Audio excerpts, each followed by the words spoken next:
Hello everybody and welcome to the Minecraft Disney Q&A. This is the series in which you all give me questions about Disney regarding anything and everything, news, rumors, the parks, the history, the man himself, and I try to give you answers to the best of my abilities. We're here on MC Magic, the Minecraft recreation of Disney World, with my little Q&A crew. We're walking around Epcot today.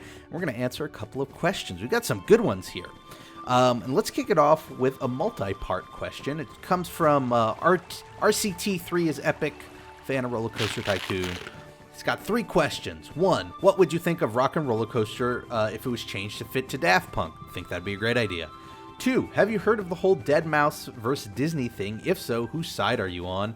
And finally, a question about you. Will you ever do a meet and greet tour around the US? Because I would love that, and I would love to actually meet the man I wrote the music for.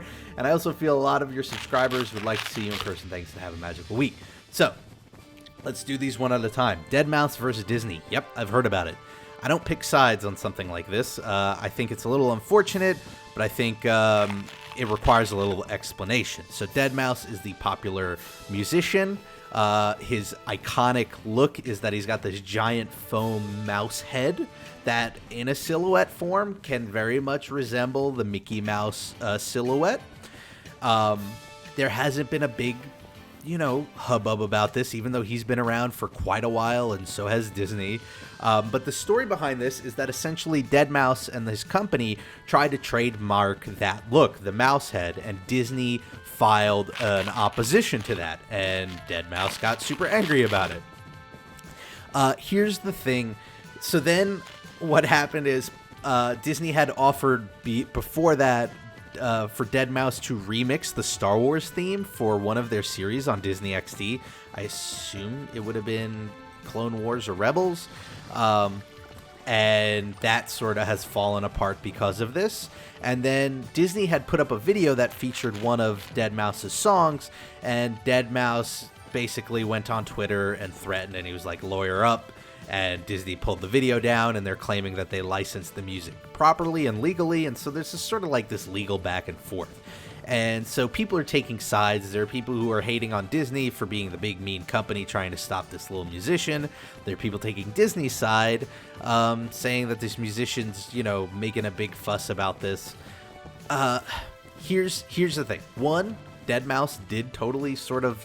He didn't start it, but he was the catalyst. By trying to trademark that look, that's what caused Disney to step in and go, no, this is not cool. Before that, both of these Disney the company and Deadmau5 the artist, they existed for years, and he had that look for years, and there was never any legal trouble about it. Nobody bothered. It was really when he tried to register this trademark that it became a problem. A lot of people are looking at this as if Disney came out of nowhere and decided to attack Deadmau5 for his mouse head, as if they had just discovered it yesterday, but that's not really the case.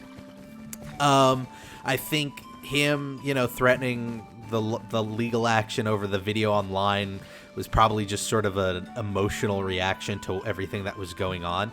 I think there was a really good article that sort of spells this out, that no matter what side you take it on, this isn't really a smart move for Deadmau5, because for one, from a legal perspective, no matter how big of a musician as he is, he's not going to have the legal pockets that Disney's going to have, so it's going to hurt him a lot more than it's going to hurt them when this goes to court, if this goes to court. Secondly, there was a lot of opportunity for them to work together. You have examples of Star Wars Connect, that dance thing, having some Deadmau5 music. They wanted to work with him, and now he's sort of throwing that away. And, when you compare the two, he's a pretty big musician, so you could argue he doesn't need the press, but it would have definitely been helpful for him. But I say I don't take sides in this, because what I feel like this is definitely, this is the unfortunate result of our trademark system in the United States today. The way that system works is that, if you hold it, for one, if you hold a trademark and you don't defend it, you're more likely to lose that trademark, which is why sometimes you'll see a big company, telling a smaller company to take something down for violating trademark. It's not necessarily that they want to or they even care. It's that if they don't, it could be used against them later down the line when someone else takes their trademark by going, oh, well, look, they're not defending it. Clearly anyone can use it. So I think it boils down into maybe we need to relook at the way we deal with trademark in the U.S. and the world. And that's a really sticky situation to get into, and there's so much about it. And I admittedly am not knowledgeable about the legal side of it enough to say this is how it should be done. All I know is this is how you get stuff like this. This is how you get, one, Deadmau5 feeling like he needs to trademark, that image. This is how you get Disney feeling that they need to oppose it. When you don't take any of that fact, what you have is the history that we did have, which is where they both coexisted sort of peacefully. So that's sort of where I stand on the Deadmau5 Disney thing. I like his music. I'm not a huge I guess, would you call it electronic? I feel like there are subgenres there that get offended based on what you call it. But I've listened to some of his music. I like it. I'm not like a huge fan, but I do listen to it and enjoy it on occasion. And I think you all know I'm a Disney fan, but I don't take like any clear one side here. As for your third question about meetups, I'm certainly not in any sort of state to do a across the country tour of sorts.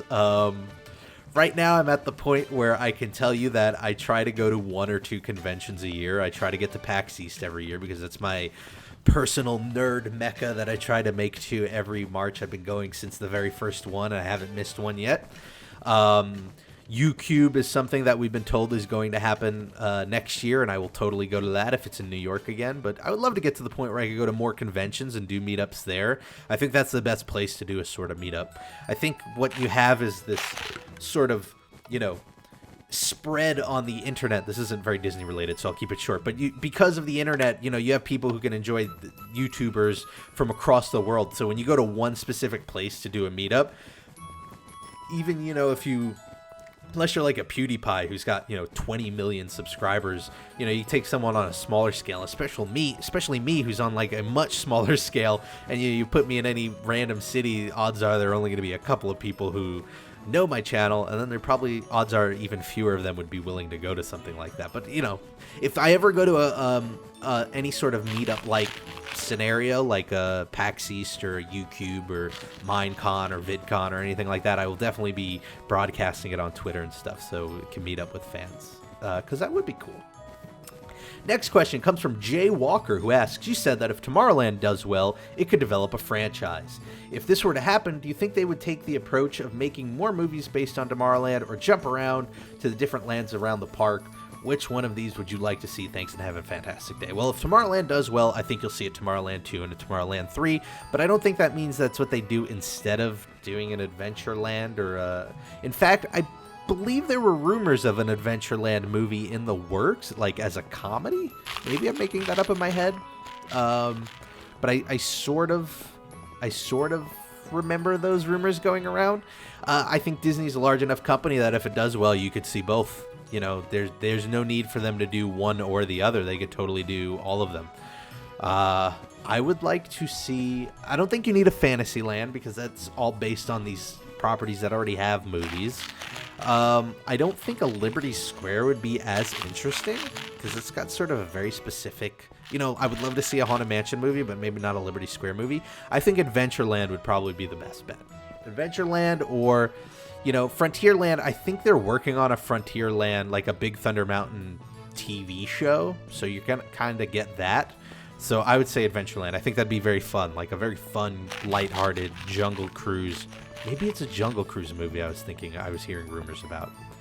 But yeah, that's what I would like to see it on. As for more Tomorrowland, I have to see the first Tomorrowland to decide if I'd want to see more of it, It looks really good, and I'm excited to check it out, but it could always still be a big stinker. Our next question comes from Grana Plays, who asks, I know the movie isn't coming out until 2015, but have you seen the Inside Out trailer, the next movie Pixar's making? What's your opinion on it? So yeah, Pixar's making a movie called Inside Out. Comes out next year. It's about the sort of... The characters are the different moods, would you call them, of inside this character's brain, and it's a short teaser. It sounds like it's got a great cast. I think Amy Poehler is happy, and you got different characters for each mood, so happy, sad.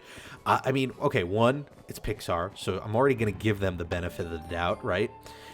Two, I don't say this at all in a cynical way. Some people would look at this and they think, oh, it's a cynical big corporate move.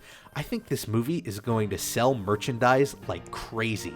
The second I saw that trailer, all I thought is, oh my gosh, they're going to sell 1 million plushes of every one of those moods. Everyone's going to have their favorite mood. They're going to have their t-shirt with their favorite mood.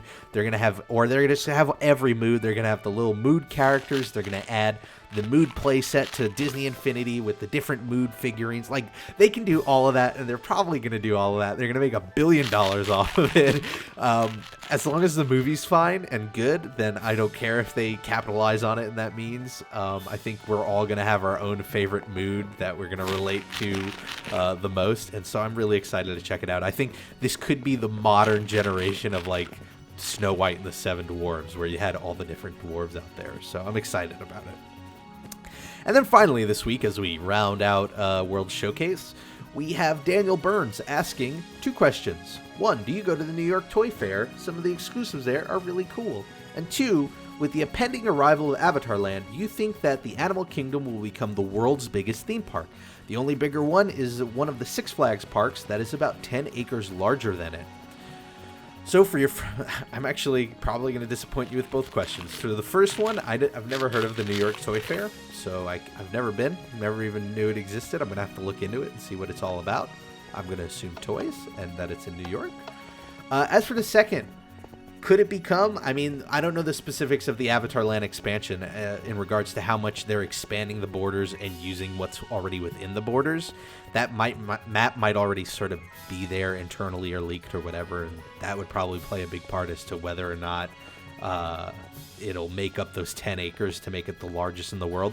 But really my big answer would be, I don't know if it really matters. That seems like such a Guinness World Record sort of statistic.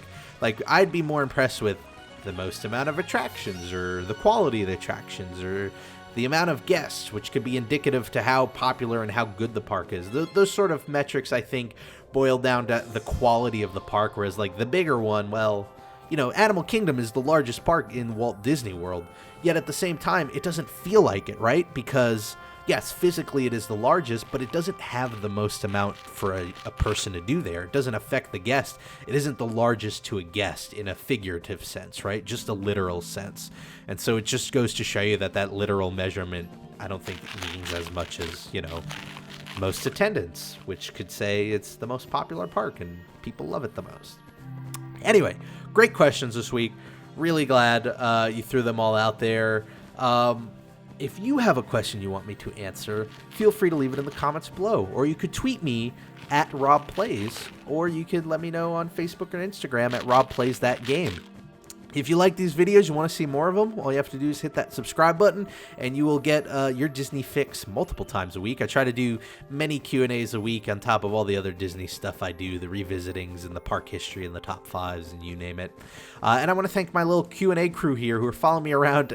I'm recording this at midnight, so it's pretty late, and I still have a pretty cool crew helping me tour the park a bit. Anyway, thank you, everybody. Have a great week. Whatever you're doing, make the most of it because it makes it so much more enjoyable. And I hope to see you next time for the next Minecraft Disney Q&A. Bye, everybody.